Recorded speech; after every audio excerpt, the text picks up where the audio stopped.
Okay, we are back. We're back.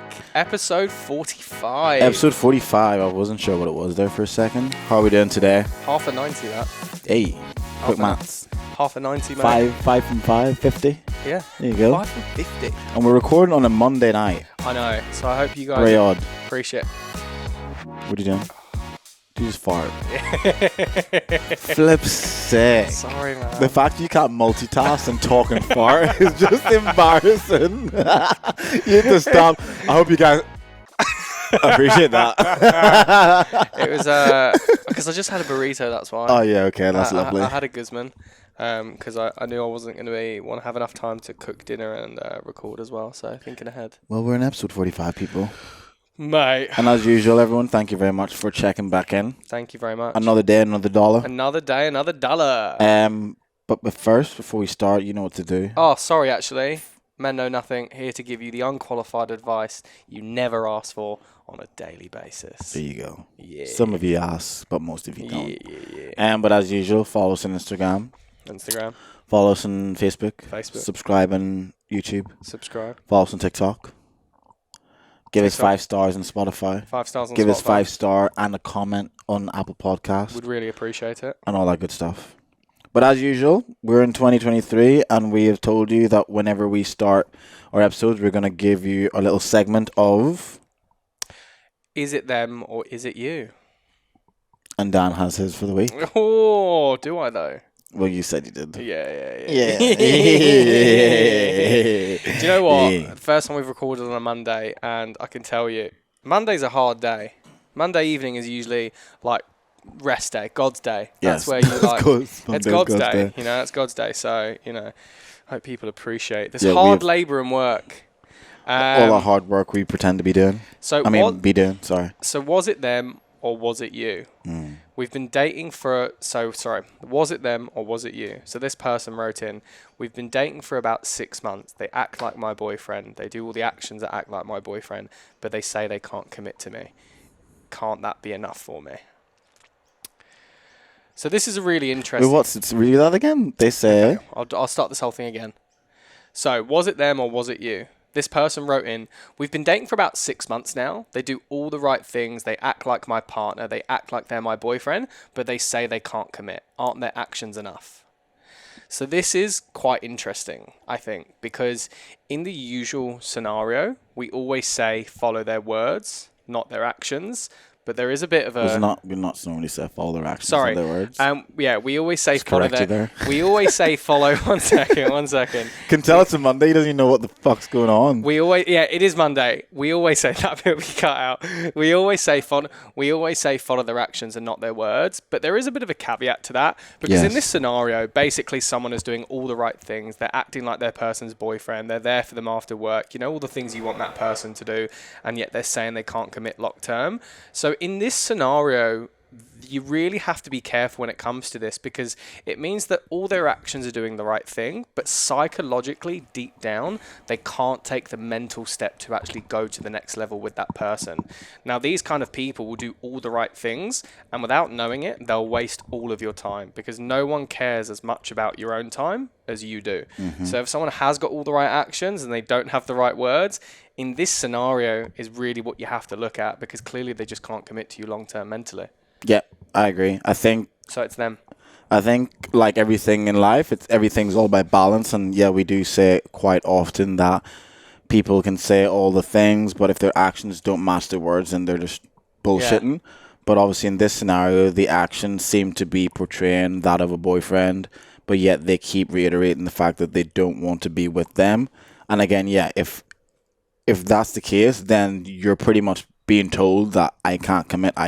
But like you said, the mental aspect of it is what can't commit. But in terms of the life and the way they're living, he's obviously, or she's obviously content. Is it a he? Yeah, it was okay. He's obviously content with just... And I guess at the end of the day as well, if for the girl that sent this in, you need to now reevaluate how much you're committing to this person as well. Because if you are putting yourself in a situation where this person is telling you that they don't want a girlfriend, but yet they're still like hanging out with you, you're going out for drinks, you're going out for dinner, are you then giving them the girlfriend experience? So are you giving them everything that they want and need from someone without the commitment. So are you emotionally vulnerable with them? Are you into are you stimulating them intellectually? Obviously you're having sex with them, all that kind of things.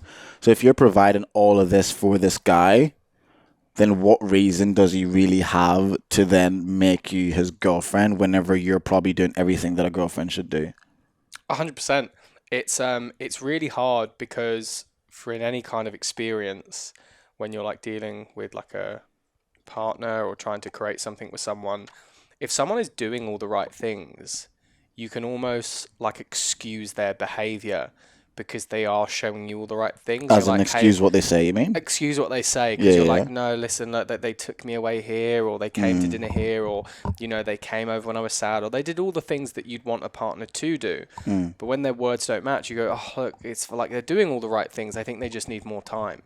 And it's probably a lot easier to excuse them if they are showing you all these positive signs. And It's sometimes probably a people are lot just more nice, difficult. nice, and sometimes the guy can just be a nice guy. Yeah. Like he's telling you that he doesn't want a relationship, but he's not going to just start treating you like shit just because he doesn't want a Yeah. relationship. He still wants to make you feel special. He still wants to take you out. He still wants to do this. He still wants to do that. Because some people want that. Yeah, Some people some want the people- girlfriend experience Yeah. and just don't want a girlfriend. Yeah, which is completely fine. Yeah. And again, as long as the communication is there, where he's doing all these things, but he's telling you, but I don't want a relationship. I'm just enjoying spending time with you. Then you can't really like fault him to a degree. But again, you now then as the person who's sent this in needs to now recalibrate and try to understand what you actually want. So if you want a relationship and this dude's not willing to give it to you, then now it's your decision whether you stay or whether you go. And if you decide to stay and you end up now detesting this man because he won't give you what you want, then that's your fault. Then it's a you issue. I think even getting to 6 months is pretty like... Yeah, that's quite a while. It's pretty long. It is pretty long. Especially if they've been exclusively seeing each other. I don't know if that's the case, but 6 months is a while. yeah, if you're like, exclusively dating someone for 6 months and there is no progression towards, I guess, girlfriend or boyfriend, then maybe not. But if I it's know loads of people that do that. yeah, same.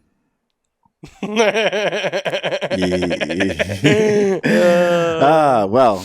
So to round up, what was your overall I reckon if they've never had the chat like that, it's probably them. If you've just never listened to them, it's probably you. conclusion? Yeah. Why are you not prying these people and asking more information so we can give better advice? It's personal information, mate. Yeah, but if you No, just I should be off. you should pry a bit more so we can like get more background. Well, whoever sent it in, I hope you're listening, and we shall move on. And what are we talking about today, Dwayne? So today we're talking about the qualities that you look for in a partner. Bunda. Yeah, that's fair. Bunda's definitely up there. I'd say that's probably the first one. That's like top tier. Yeah. We're not shallow in this podcast. Nah, everything else I reckon is just a bonus. Like a communicator, I reckon that's just it's just Who a wants to bonus. talk anyway? Yeah, it's like a nice to have. It's like a nice to have. Agreed. So yes, today we were talking about the qualities that you look for in a partner. And let's say a partner when we're going long term. Future. Compared to what? Like a partner for like a week? Yeah. Just a short term thing. What would you like? Yeah, what would you mean though? Oh, as in like compared to qualities. Like if you're for just like dating someone. I mean, qualities for a casual thing is usually just good in bed. Yeah. Yeah. So we're talking about, we just need to dumb it down in case we have people who can't read in between the lines. So we're talking long-term partner, future, maybe kids, whatever. If there's anyone from Essex listening, probably dumb it down a little bit. All right, mate. So All right, like, how'd you All right, mate. what's your type and paper? Fuck's We sake. need this to be translated. So quality you look for in a partner. And I think we're going to cover a few things, stuff like why is it important to look for these qualities in a partner? Mm-hmm. What happens if they don't have this quality, these qualities? And how long does it actually take to figure out whether this person actually has the qualities? Okay. And the things we, I guess, personally look out for in someone, or the things that we need. Okay. And we have messages from people as well. Okay. Yeah. So I'm processing, man. I'm processing. What's it called? Digesting. you're processing. Yeah. Just there's no need to use Proce- another word. You got it the first time. Processing. There's a lot of processing. Right. So yes, so quality. So why is it actually good to look for certain qualities in a partner? What do you think? Why is it good to look for certain qualities in a partner? Or the qualities that you deem important? in a partner? I mean, I think that might be a bit of a tangent here, but I think that it takes time to actually understand what qualities you want in someone. I think that if I look back to when I was younger in my earlier dating experiences, that the bar or standard I had for a relationship was probably a lot lower. It was sex. Do I like them? Oh. And that's probably it. And that was then like that was like the only that was like the bare minimum. That's a good start. It wasn't even like the bare minimum. It was like that is all I need. Yeah. And only after a while you're like, oh fuck, it's like when they say love is everything, and it's like it's not. There is so much more like you need, and it was the infatuation probably not love, and it was like that's everything now. Everything will work in its way. So your question, what was your question again? Why is it important to look for qualities in a partner? I mean, the qualities I you feel need like that's in a a partner. pretty easy answer. The reason why it's important to look for qualities in a partner is so you can be happy, like really happy, and like be stimulated mentally, physically, emotionally, and intellectually. I think that's why it's important, because otherwise you end up just fucking resenting the other person and hating them, and and it all ends and goes tits up. You look like you're speaking from experience. No. I agree. I think when you think about qualities in a partner, I think that's something that comes with age and life experience. Yeah. I think, like you said, when you were younger, the bare minimum was just, do you like them? And do you find them attractive? And I think the older you get and through the shit experience that you have, whether it's in actual relationships, in situationships, in just dating in general, you start to realize that people show you different aspects of themselves that it's not something you want in a partner. And then, and vice versa, you meet people who show you aspects of themselves that you do actually like in a partner. So I think, as for me, if I'm speaking from me, as I've gotten older and as I've had those experiences, I'm like, holy shit, I actually don't like when someone does this, or I actually don't like when someone does that. For example, I don't like the fact that if I'm dating someone, they're completely unaware of the world around them, if they're completely oblivious to what's going on because they're probably stuck in their own privilege and their own little bubble of where they come from, and the idea that they're not aware that there are people that live 30 minutes away that are struggling, or they're in a lower socioeconomic state just because of what they look like or where they live, etc. So that would be something that I've grown to realize. I don't need people to be almost like so knowledgeable about it, but having an understanding and almost an empathetic mindset towards something like that, where they can almost put themselves in that person's shoes to be like, holy shit, they're going through that. And I think that's something that a lot of people probably do struggle with, and I feel like that's probably something important for me that I look for in a partner. And then also stuff like the willingness to have a conversation. And not just, when I say conversation, just sit down and talk. It's like, how do you approach a conversation whenever you have a disagreement with your partner or a disagreement with me? Are you able to sit there? I'm not saying if you have a disagreement with a partner, you need to straight away be talking. Are you trying to break something? Are you trying to build something? Exactly. Yeah. So I understand sometimes there is a level of, we need to separate for a little bit, recalibrate, get our thoughts in motion, and then we can come together. But for me, it's what is the willingness to have that kind of space and that kind of maturity to have the conversation of, this is what's happening. How can we fix this? How can we build, like you said, and not break down, if that makes sense? I think that I was just having I was just thinking, I don't think the question is like, why is it important to look for attributes of what? So what was it was like, why is it important to look for attributes that are compatible for you in a relationship? Because I think everyone does think they're looking for important attributes in a relationship, because the opposite of that, or the indifference of that, is not caring at all. I think the real question is... No, but I mean, it's almost not even looking, but for example, you're saying what you want to just... You need to like them. Right, you know what I mean? Right. But but I'm saying your question was, can you say the question again? Why is it important to look for qualities you need in a partner? I don't think it's why is it important to look for good qualities in a partner, or why is it important to look for qualities that are important to you in a partner? Because I think loads of people think they are trying to look for important qualities. Yeah, fair. But nobody knows what they are. I think the important question is, how do you figure out what qualities you actually want to find in a partner? Because that's really the important question. Yes. It's like everyone thinks they're doing a good job. Yeah. But the first question you have to ask before, am I doing a good job, is how do I know what a good job is? And that's really the question you have to ask. It's like, how do you figure that out? Oh, thanks, mate. Well, TikTok that.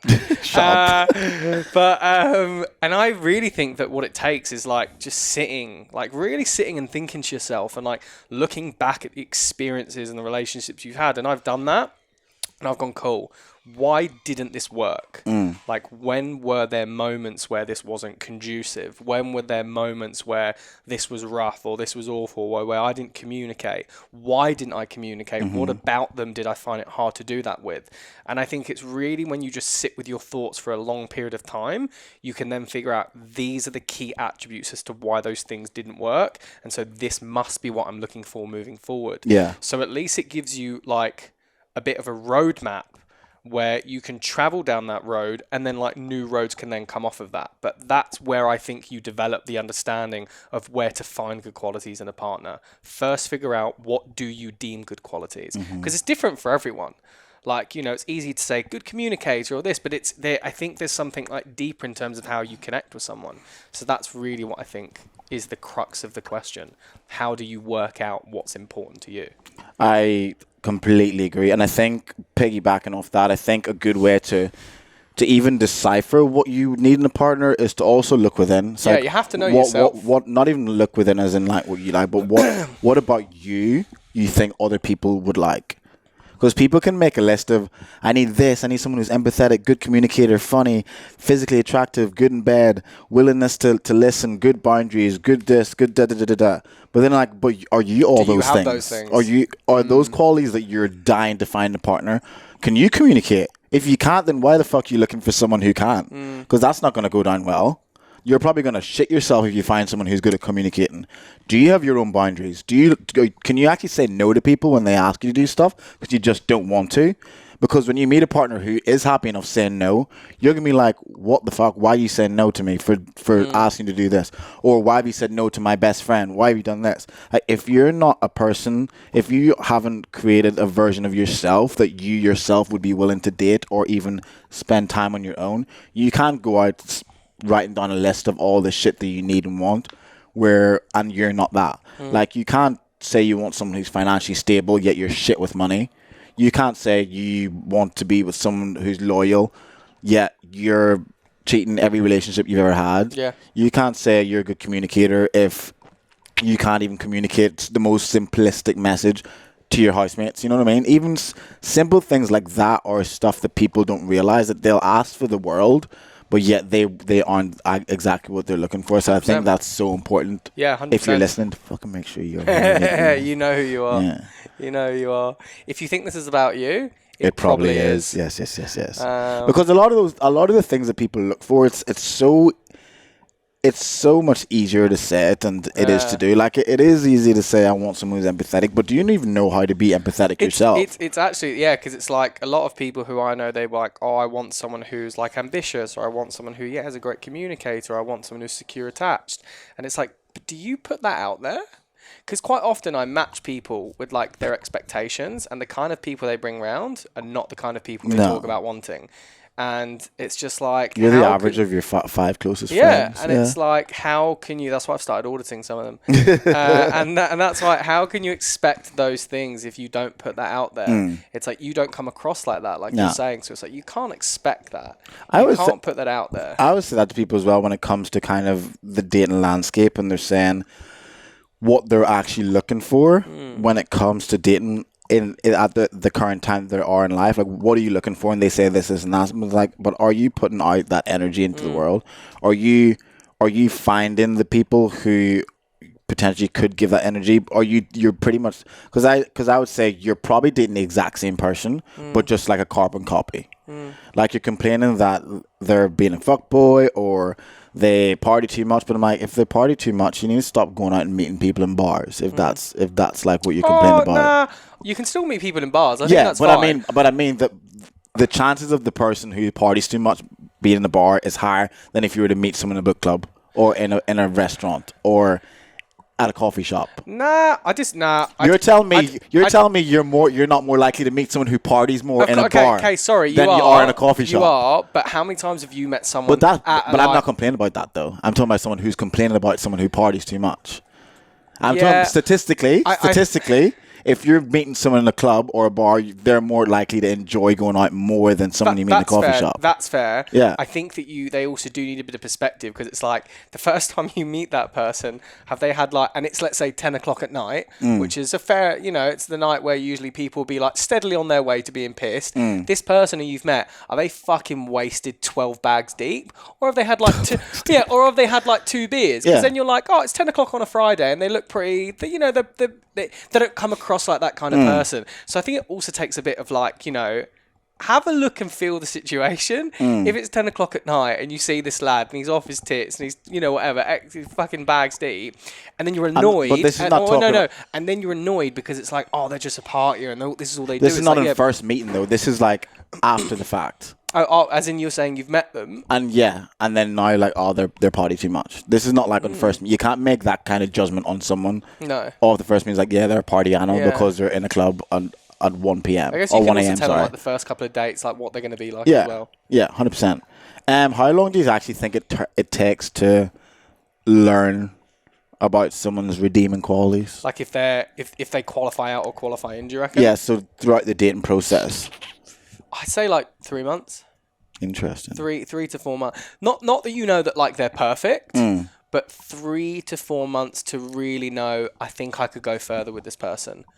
I think really, I really think, and it comes down to every situationship I've had has always been around the 3 month mark. Not that I was looking for anything, but it always took them 3 months to go. You're a fucking idiot. No, I don't like you, Daniel. Get out of my house. Get out of my bed. It always took them 3 months to go, I want something more. Yeah. Do you want that? And so I think that maybe 3 months seems to be the mark of I know you enough now, where I'm at a point where I'm willing to want to emotionally invest more. Are you willing to? So I feel around the 3 month mark. Yeah, I agree with that to a degree. I agree that, I guess, if you're hanging out with that person. Yeah, if you're hanging out with them pretty regularly, I'd say 3 months is probably the mark when you can kind of decipher and make a decision. Do I want to push this forward more and make it more of an emotional thing and potentially make this person my girlfriend or boyfriend? But I do think it takes longer to really learn about someone to that level, because I think I've said this before. I think whenever you first meet someone within the dating landscape from a romantic standpoint, people are going to put their best foot forward. People are going to be the best version of themselves, because that's what you do naturally. When you get a new job, you're going to work so hard. I don't know what go on, tell me. No, I can't say. Please tell me.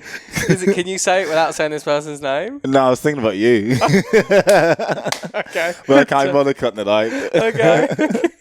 But is it bad? Is it it's quite just to do it work. Oh, okay. But it's just whenever you start a new job, for example, you're going to do and work as hard as you can, because you need to show your managers, you need to show your bosses, your colleagues that you're good at your job. And it's the same when it comes to relationships. Whenever you are dating anyway, whenever you first start dating someone, you're going to always put your best foot forward and show them the best version of you. And then I would say from my experience, it's towards the 6 month mark where the person you're with starts to get comfortable, that they start to let down their guard and they start to actually show you the different parts of them that are probably the ones that they like to hide quite regularly. Stuff like people not being empathetic, or someone who may not even be financially good with their money. Things like that, people start to show you later on down the line, because they get comfortable and you may fall in love, and now people think love is enough, and I'm just nah, you spend your money willy-nilly is not attractive for me. Yeah, fair. Kind of things like that. Yeah, I think that's fair. I think that's a good point. Why have you stopped talking? I thought you were about to get up and do something with the camera. Yeah, but normally you just talk while I do that. It's Monday, man. Quit blaming Monday. What Monday. Would you say, though, is the number one thing you need? Bunda. What's if you had to choose one thing at the top of your list? Bunda. Shut up. What is... Why are you discrediting what's Sorry, important let's move on. We've got Bunda. Mine's Bunda as well, actually. No, what's the number one thing that you look for in a partner? I guess your top non-negotiable. one of your key pillars? I remember like we've done this with the boy Detox before, and I've spoke way too quickly and end up saying something fucking stupid, like getting stuff off the top shelf, which I can do now. One key, I think, the ability, self-awareness is really important. So it's self-awareness. I think if like someone can recognize a mistake or an error or a part of their life that needs to be worked on, and how in a healthy way articulate it and also like resolve it, I think that's really, really like an attractive and important thing. Self-awareness, because I'm not in this to be someone's teacher. Like I'm not in this to be someone's project manager. Like I want someone to be self-sufficient. And so one of the key pillars for me is self-awareness. Do you think that's one of the key things you need to also help you connect with someone on a deeper level as well? Because it makes me see them in like a different light. Yeah. I'm like, fuck, because if they're self-aware, it's like no matter where you go in life, no matter what happens, if you're self-aware of the situation, you can get through it, and you don't need to be like walked through every situation. Like if you can deal with whatever comes your way and be like, this is why I feel like this, or this is why we feel like this, or I can see why you're acting like this, I think that's awesome. You know, because it means that you're not dealing with someone who's just reactive, but they can be proactive to make sure these things don't happen in the future. I think that's awesome. I think that's like incredibly powerful. Do you think, I'm playing devil's advocate here, do you think in today's society there is a level of too high of an expectation of what we need from a partner? Because if you think about it, years and years ago when it came to, I guess, a romantic partner, you didn't expect so much from your partner. You'd have your partner who was your lover and would provide and do all this kind of things, but then you'd maybe have your friends who would be your therapist who you'd go and talk to. But nowadays, people have their partner who they count on to be to help them financially. They count on them to be a good lover. They count on them to be a good communicator. They need them to be funny. They need them to be their therapist. They need them to be this, this, and this, and this, and that. So people list off 15 things that they want from a partner, but do you think that's fair? I think the opposite. I think people back in the day didn't expect enough. I think because they grow up in, you know, in the olden days, there was like no social media and like you're in one town or wherever you are and you find someone, your high school sweetheart, and you live with them and you grow with them. And you're like, no matter what, I'll make it work. I think they did that because of a lack of people around them and maybe a lack of like ambition or motivation to move away from friends and family and put yourself in a new situation. I think back in the day, people didn't have enough expectations. Yeah. I think now it's better because people have a set of standards and they're like, I need more than just someone in my life. I need to be the happiest on my own. So if someone is going to come in my life, they really have to be a disruptor. Yeah. They have to be like they have to add to enough. It. Yeah, exactly. They have to add to. So I think, people didn't have enough expectations. But do you think, because I guess people have lists, but to a degree, it's almost not possible for someone to hit every single box. Not like a list. One of these sides keeps going deaf. That's weird. Not like, oh yeah, it's fine now. Did you wash your ears out properly? No. Why would I? You see, when the Q-tips, like there's you're resistance. Not meant to use Q-tips. You're not meant to. When there's resistance with the Q-tip, just stop pushing. Do you use Q-tips? Just for the outside of my lobes. Oh, okay. I was gonna say, yeah. I had a really big issue with the doctor. I used a Q-tip for so many years, and it built up like a big clunk of wax. That's disgusting. It actually stretched my earlobe, and I was getting these really painful headaches. I didn't know what it was. I thought it was like a brain tumor or something. And I went to the doctor. He put a mic in, and this earwax was so big. You mean a camera? It was a camera. Yeah. It stretched my eardrum, the tunnel, and it was causing me like pumping headaches. That's disgusting. Yeah, it's fucked. He pulled it out, and it was like a rock like that big. It was awful. Yeah. That'd been funny to look at the video. And then, sorry, you said, what did you say? Oh, sorry, I was saying, do you think there's a level of too high of an expectation because no one's ever gonna like list or like tick off all the lists? There's a difference having high expectations and. There's a difference between having high expectations and unrealistic expectations. Tell them, Daniel. Having high expectations of, let's say, I need him to be high expectations. I want him to be attractive. I want him to be financially literate. I want him to be ambitious. I want him to be communicative, and I want them to be self-aware, and I want them to be funny. I think that is having like high standards. I think that those are good standards to have. Yeah. Unrealistic standards. I want them to be exactly 6 foot. At least. I want them to be exactly in this type of job. Yeah. I want them to have these kind Maybe of making friends. $200,000 a year. To have this kind of, they have to be close to their family. They have to have this kind of family. And it's like, well, these things, a lot of them, they like can't control some of them. Yeah. They can't work on those things either, some of them. Like some people are the height they have. Some people have the family that they have. Some people live in an area that is just where they live. Sorry, they can move obviously, but some of these things cannot be worked. Yeah, some of them can't be worked on, but some of them can. So having high expectations compared to unrealistic expectations, I think is, completely different. And some people just have unrealistic expectations. Yeah, they do. And, you know, just because, as an example, someone's not... It's like this new standard of like 6 foot. And it's like if someone falls below the height of 6 foot, so many women just discredit them. Yeah. And I'm like, why? You know what's No, but it's also women who aren't even like tall. Yeah. It's like, I don't understand. Let's You're say like you're like 5 feet. Or you're like 5'6" or 5'7". Like what? Like what? Why? Why does it matter? Like why does it matter that much? And that's like a prerequisite for that's attractive or not. And it's it's different because on the other hand, they go, oh, well, guys can like say that about our weight. I'm like, you can lose your weight. Someone sent that in to me today. It's ridiculous. Yeah. It's like probably a fat person. No, she was agreeing with. She was saying the same sentiment. Yeah. But because I was saying to her, because she was saying, oh, I need someone who works in their body and their mind.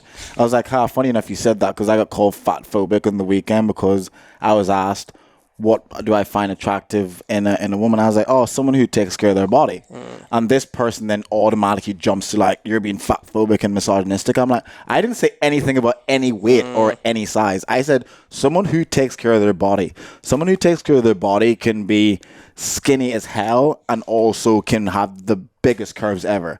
No one said anything about they need to be 50 kgs or less, or they need to be this, they need to have this shape. I said, you look after your body. That could mean you go to the gym, you go to Pilates, you do yoga, you do whatever the fuck you want, as long as you're looking for care of your body and eating well. Do you know who usually complains about people talking about money?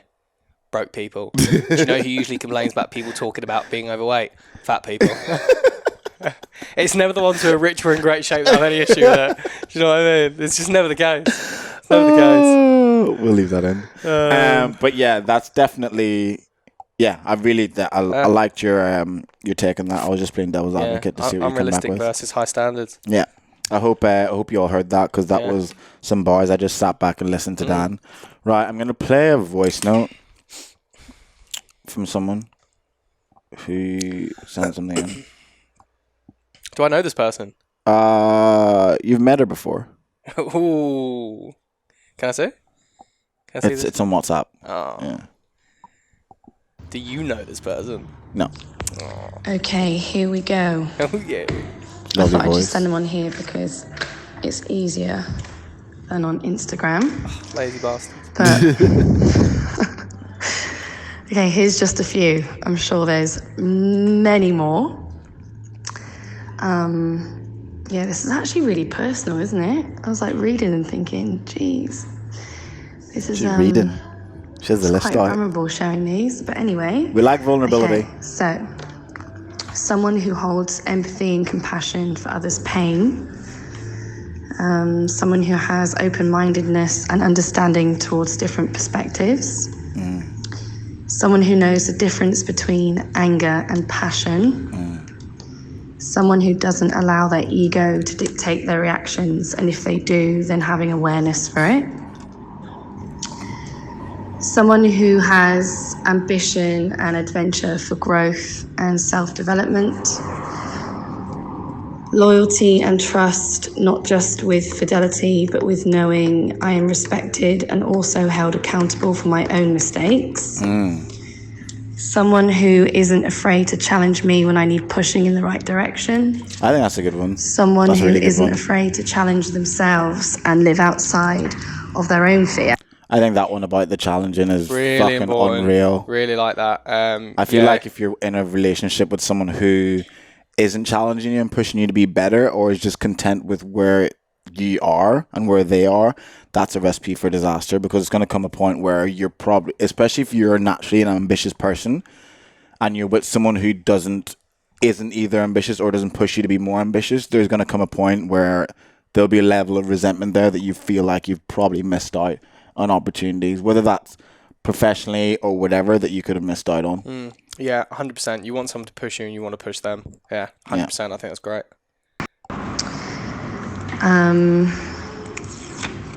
Also, how I feel when I'm with someone. Do I feel seen? Do I feel heard? And do I feel held? It's really important to me. Someone who is educated. To that, it's not how you feel about that person, but how that person makes you feel. Again, love that.